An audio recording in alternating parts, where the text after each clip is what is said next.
2 நாள் முன்னாடி சட்டசபையில சி.டி. நிர்மல்குமார் இருக்கார் இல்லையா, தமிழ்நாடு மின்சார வாரியத்துறையுடைய அமைச்சர், மாண்புமிகு அமைச்சர். அவர் 2 நாளைக்கு முன்னாடி மாண்புமிகு அமைச்சர் சி.டி. நிர்மல்குமார் ஒரு விஷயம் சட்டசபையில பேசியிருந்தார். செந்தில் பாலாஜி அவர்களை பார்த்து, ரொம்ப பதட்டப்படாதீங்க, 2 நாள் பொறுத்துக்குங்க, வெள்ளை அறிக்கை ஒண்ணு மின்சாரத்துறையிலேருந்து வரப்போகுது, அதுக்கு நீங்க பதட்டப்பட வேண்டியிருக்கோம், 2 நாள் வெயிட் பண்ணுங்க அப்படின்னு சிரிச்ச மாதிரி சொன்னாரு. அவருடைய ஆட்டிடியூட் ஆக்சுவலா எனக்கு ரொம்ப பிடிச்சிருக்கு. எத்தனை பேருக்கு அவர் ஆட்டிடியூட் அந்த அந்த ஒரு சாதாரணமா எளிமையா ஆனா அக்ரெசிவா வெளிப்படுத்தக்கூடிய விதம் அப்படின்றது சி.டி. நிர்மல்குமார் கிட்ட தனிப்பட்ட முறையில் எனக்கு பிடிச்ச ஒரு விஷயம். அப்படிதான் இன்னைக்கு சொன்ன மாதிரியே ஒரு வெள்ளை அறிக்கை வெளியிட்டிருக்காங்க. அந்த வெள்ளை அறிக்கை அப்படின்றது ஏற்கனவே பட்ஜெட் சமயத்திலே ஆல்ரெடி இதுக்கு முன்னாடி ஒரு வெள்ளை அறிக்கை கொடுத்தாங்க இல்லையா, நம்ம நிதி அமைச்சர் கொடுத்த வெள்ளை அறிக்கையிலேயே 2.47 லட்சம் கோடி கடன் மின்சாரத்துறையில மட்டும் இருக்கு அப்படின்றத குறிப்பிட்டு சொல்லியிருந்தாங்க. அது மிகப்பெரிய ஒரு ஷாக்கிங்கா இருந்தது எல்லாருக்குமே. ஏன்னா நம்ம நினைச்சிட்டு இருந்தோம் 10 லட்சம் கோடி 9 லட்சம் கோடி அப்படின்னு சொல்லி, ஆனா 13 லட்சம் கோடி 13.10 லட்சம் கோடி கடன்ல நம்ம இருக்கோம் அப்படின்றது. இதை சரி செய்யறதுக்கான வேலைகளை தமிழக வெற்றி கழகம் என்ன பண்ணிருச்சு, என்ன பண்ண போறீங்க அப்படின்ற கேள்விகள் வந்திருந்தது. அதற்கு நாங்க எந்த மாதிரியான வேலைகள் பார்த்துக்கிட்டு இருக்கோம் அப்படின்றத ரொம்ப தெளிவா அந்த துறையை பத்தி டீட்டெயில்டா எக்ஸ்பிளைன் பண்ணாரு சிடிஆர் இன்னைக்கு. ஸோ அது பார்க்கும்போது உண்மையிலேயே வரவேற்கத்தக்க ஒரு விஷயம் இருந்தது. ஒரு டிபார்ட்மெண்ட், அவருக்கு ஏற்கனவே பரிச்சயமான பழக்கப்பட்ட ஏற்கனவே அமைச்சராக இருந்த அனுபவம் கிடையாது, அந்த துறையில் அவர் பெரிய எக்ஸ்பர்ட் கிடையாது. பட் ஆனா ஒரு பொறுப்பு நம்ம கொடுத்துருக்காங்க, அந்த டிபார்ட்மெண்ட்டை எந்த அளவுக்கு டெப்தா நம்ம போயிட்டு நம்ம அனலைஸ் பண்ணோம், அந்த டெப்தா கிரவுண்ட் லெவல்ல இருக்கக்கூடிய, அதாவது எண்ட் யூசர் வரைக்கும் இருக்கக்கூடிய பிரச்சனைகளை நம்ம எப்படி தேடி அனலைஸ் பண்ணி அதை பத்தி புரிஞ்சுக்கணும் அப்படின்றத இந்த ஒரு ப்ரெஸ் ரிலீஸ் இன்னைக்கு கொடுத்த அந்த வெள்ளை அறிக்கை மூலமா நான் புரிஞ்சுக்கிட்டேன்.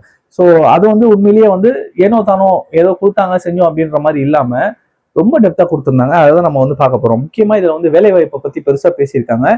இது கண்டிப்பாக ஒரு மிகப்பெரிய ஒரு ரெவல்யூஷனை இன்னைக்கு இருக்கக்கூடிய யூத்ஸ், கவர்மெண்ட் ஜாப்ஸே வேணாடா, போனா காசு கொடுத்து போஸ்டிங் வாங்குறதுக்கு எதுக்கு நம்ம போகணும், அங்கே வெளியே பிரைவேட்ல சம்பாதிச்சு போயிடலாம், எதுக்கு கவர்மெண்ட் ஜாப்லாம் போகணும்னு நினைச்சுக்கிட்டு இருந்த பல யங்ஸ்டர்ஸ் இன்னைக்கு குரூப் 2 எப்போ வருது, குரூப் 4 எப்போ வருதுன்னு தேட ஆரம்பிச்சிருக்காங்க. கண்டிப்பா ஒரு மிகப்பெரிய ஒரு வாய்ப்பு இன்றைய யங்ஸ்டர்ஸுக்கு இந்த ஆட்சியில் நடக்க போகுது. அதுவும் மின்சாரத்துறைன்றதுல ரொம்ப மகிழ்றேன். அதற்கான நிதி எங்க இருந்து கொடுக்க போறாங்க, அதுக்கு எப்படி நிதி ஒதுக்குவாங்களா, இல்லை இந்த வருஷம் சொல்றது இந்த வருஷமே நடக்குமா அப்படின்றதெல்லாம் நம்ம ஃபர்தரா பார்க்கலாம். ஸோ இன்னைக்கு 25 ஜூன் 2026 தமிழக வெற்றி கழகம் ஆட்சிக்கு கிட்டத்தட்ட 2 மாசம் முழுமையாக முடியல.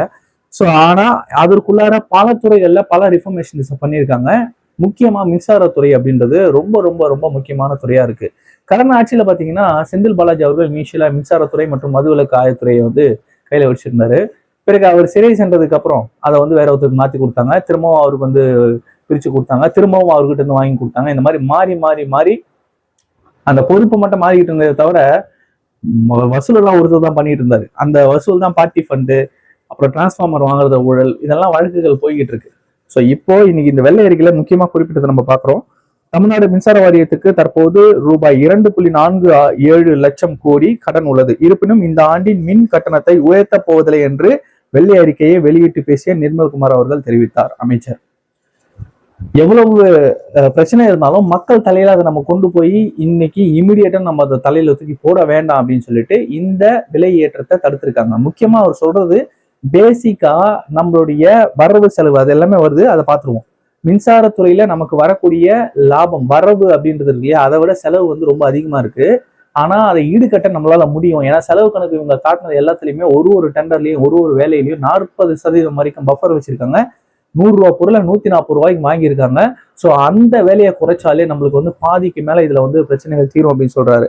ஸோ பின்னர் இது குறித்து அவர் செய்தியாளர்களிடம் பேசும்போது, மின் கட்டணம் உயர்த்தப்படும் போது அதே அளவுக்கு செலவினங்களும் உயர்த்தப்படுகிறது. செலவினங்கள் அதிகரிக்கிறதே தவிர கட்டமைப்புகள் பலப்படுத்தப்படவில்லை, புதிய பணியாளர்கள் தேர்வும் மேற்கொள்ளப்படவில்லை. இதனால் 2021-2026 வரை மின்வாரிய செலவு ரூபாய் 5.32 லட்சம் கோடியாகவும் மின்வாரிய வருமானம் ரூபாய் 4.97 லட்சம் கோடியாகவும் உள்ளது. தற்போது மின் வாரியத்தின் பற்றாக்குறை ரூபாய் 34,447 கோடியாக உள்ளது. தமிழகத்தில் மொத்தமாக 1,40,635 மின் ஊழியர்களின் தேவை இருக்கிறது. தற்பொழுது 74,174 ஊழியர்கள் தான் பணியில் இருக்கிறார்கள். அதாவது பாதிக்கு பாதி பேர் தான் இன்னைக்கு பணியில வச்சு வேலை வாங்கிட்டு இருக்காங்க. அதுலயும் 16,700 82 பேருக்கு இப்போ ரிட்டையர் ஆக போறாங்க இந்த 5 வருஷத்துல. ஸோ அந்த இடங்களும் வந்து காலியாக போகுது. மின்துறையில 65,921 காலி பணியிடங்கள் இருக்கு. அதை தாண்டி தான் அந்த 16,000 பேர் வந்து இப்போ ரிட்டையர் ஆக போறாங்கன்னு சொல்றேன். ஸோ அதனால இந்த ஆண்டு புதிதாக 70,449 பேர் நியமிக்கப்படுவார்கள் மின்துறையில். மின்சார வாரியத்துல அரசு பணியில குரூப் எக்ஸாம் டிஎன்பிஎஸ்சி மூலமாக 20,449 பேருக்கு வேலை வாய்ப்பு உறுதி செய்யப்படும், இந்த வாட்டி அமர்த்தப்படும் அப்படின்றத சொல்லியிருக்காரு. இது வந்து மக்களுக்கு மின் தட்டுப்பாடு இல்லாம, மின் சேவை வந்து கிடைக்காம, சரியான சர்வீஸ் கிடைக்காம எதுவும் நிற்பாட்டாம இருக்கிறதுக்கான ஒரு இனிஷியல் ஒரு மூவா தான் இதை பண்ணியிருக்காங்க. திமுக ஆட்சி காலத்துல வெறும் 343 பேருக்கு மட்டும்தான் பணி நியமனம் செய்யப்பட்டுள்ளத ஊழியர்களின் எண்ணிக்கை 2 மடங்கு உயர்ந்திருக்க வேண்டும். வளர்ச்சியை நோக்கி எந்த ஒரு திட்டமும் துவங்கப்படவில்லை. அதாவது இவங்க நம்ம வந்து மின்சாரத்தை தண்ணீரை வரைஞ்சிட்டோம், நம்ம வந்து மின்மிகை மாநிலமா வந்து முன்னேறிட்டோம் அப்படின்னு ஒரு வார்த்தை சொல்றது இன்னைக்கு ஏன் அப்படின்னா, இவங்க வெளியே வந்து மின்சாரத்தை வாங்கி மக்களுக்கு கொடுக்கறதுனால நம்ம வந்து இப்படி ஆயிட்டோம் அப்படின்னு சொல்றாங்க. பட் ஆனா யதார்த்தம் அது கிடையாது. இங்க மக்கள் தலை மேல சுமைகள் மேல ஏறிட்டே தான் போயிட்டு இருக்கின்றதுதான் நிதர்சனமான உண்மை. மின் வாரியத்தில் குறுகிய கால கான்ட்ராக்ட் மூலம் அதிக விலைக்கு மின்சாரம் வாங்கப்படுகிறது. அதை நீண்ட கால கான்ட்ராக்டாக மாற்றுவதன் மூலம் விலையை குறைக்க முயற்சி மேற்கொள்ளப்பட்டுள்ளது. இதனால் மாதம் 215 கோடி ரூபாய் சேமிக்கப்படும். ஒரு மாசத்துக்கு 215 ரூபாய் ஒரு டெண்டரை மாத்தி அமைக்கிறதன் மூலமா மட்டும் அரசுக்கு மிச்சமாகுது அப்படின்னு சொல்றாரு. தமிழகத்தில் தற்போது 4,46,603 டிரான்ஸ்பார்மர்கள் உள்ளன. 1910 துணை மின் நிலையங்கள் உள்ளன. புதிதாக 231 துணை மின் நிலையங்கள் தொடங்கப்பட உள்ளன.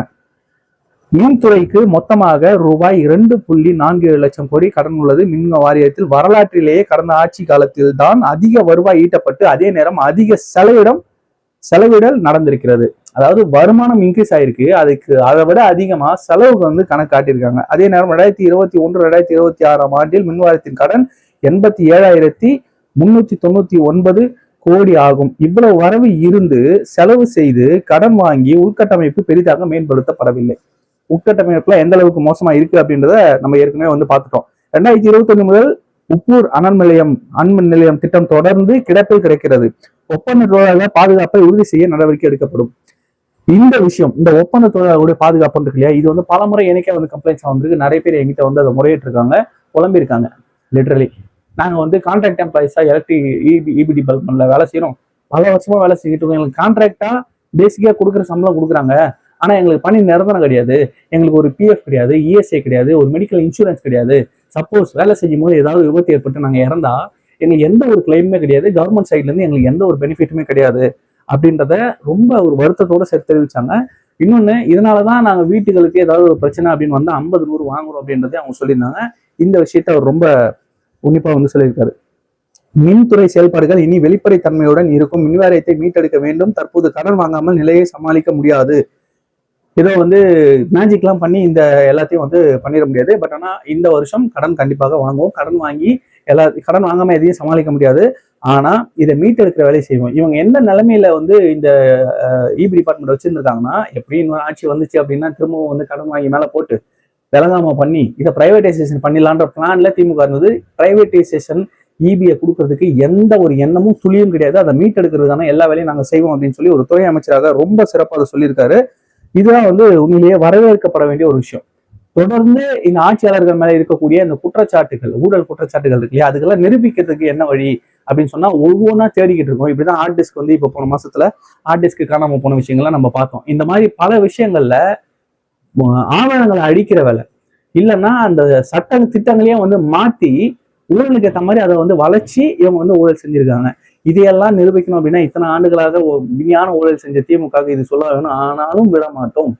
எப்படி இப்ப 44,000 டிரான்ஸ்பார்மர் வாங்கினதுல மிகப்பெரிய ஊழல் நடந்திருக்கு, அதை சிபிஐ விசாரிச்சுக்கிட்டு இருக்கோம். அதே மாதிரி ஒவ்வொரு துறையிலையும் ஒவ்வொரு சின்ன சின்ன விஷயத்திலையும் நடந்திருக்கக்கூடிய தவறுகளை தோண்டி எடுப்போம். தவறு செய்தவர்களை விட மாட்டோம் அப்படின்னு சொல்லிட்டு வெளிப்படைத்தன்மையாக இனி மின்துறை இயங்கும் அப்படின்னு சொல்லி எல்லா துறையும் போல தமிழ்நாட்டுல இது ஒரு கனவு ஆட்சி மாதிரி கண்டிப்பா வந்து வரும் அப்படின்றதுல எந்த ஒரு மாற்று கருத்தும் இல்லை.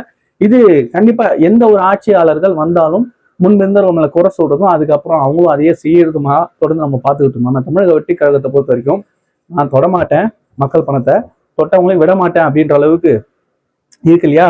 தொடவும் விட மாட்டேன், தொட்டவங்களையும் விட மாட்டேன்னு இது வந்து ரொம்ப ஆழமா வந்து பதியப்பட்டிருக்கு. உண்மையிலேயே ஒவ்வொரு அதிகாரியும் தான் யாருக்காவது கொடுக்க வேண்டிய தேவை இல்லாதப்போ தான் எடுக்க வேண்டிய தேவையும் இல்லைன்றதை உணர்ந்து அதிகாரிகளும் வேலை செய்யணும். தவறு செய்தால் யாராக இருந்தாலும் நடவடிக்கை எடுக்கணுன்றத இந்த பதிவு மூலமா கேட்டுக்கிட்டு அடுத்தடுத்து அரசியல் நிகழ்வுகள் இதுக்கு வந்து பதிலடி இன்னைக்கு வந்து டிபேட்ஸ்ல எப்பயும் டிவி சேனல்ல உட்காந்து பேசுவாங்க. என்னென்ன பேசுவாங்க தெரியும் இல்லையா? இது வந்து பொய், இது எல்லாமே வந்து கடந்த ஆட்சியை மட்டும் ஒப்பிடுறாங்க, அதிமுக ஆட்சி நடந்ததெல்லாம் ஒப்பிடல, இவங்க வந்து பாரபட்சம் பாக்குறாங்க, இப்படியே வந்து பேசி மடைமாற்றம் செய்யற வேலையை செய்வாங்க தவிர அவருடைய தவறை திருத்தி கொள்ளதுக்கு இல்லைன்னா ஒப்புக்கொள்றதுக்கு ஒரு துளி கூட இந்த முன்னாள் அரசான திமுக எந்த ஒரு நடவடிக்கையும் எடுக்கல.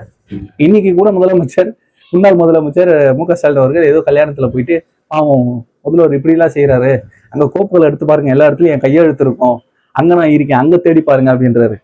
காட்டு நேரத்துலலாம் கையெழுத்து போட்டதுனாலதான் ஆட்சி இப்படி நடந்து மோசமாயிருக்கு, நீங்க வந்து ஆட்சி இறந்துட்டு உட்காந்துருக்கீங்கன்றத புரியாம பேசிக்கிட்டு இருக்காரு முன்னாள் முதல்வர், முன்னாள் குளத்தூர் சட்டமன்ற உறுப்பினர். சரி பார்ப்போம். இந்த பதிவை பத்தின உங்களுடைய கருத்துக்களை கமெண்ட்ல சொல்லுங்க. நன்றி. நான் வேலூர்.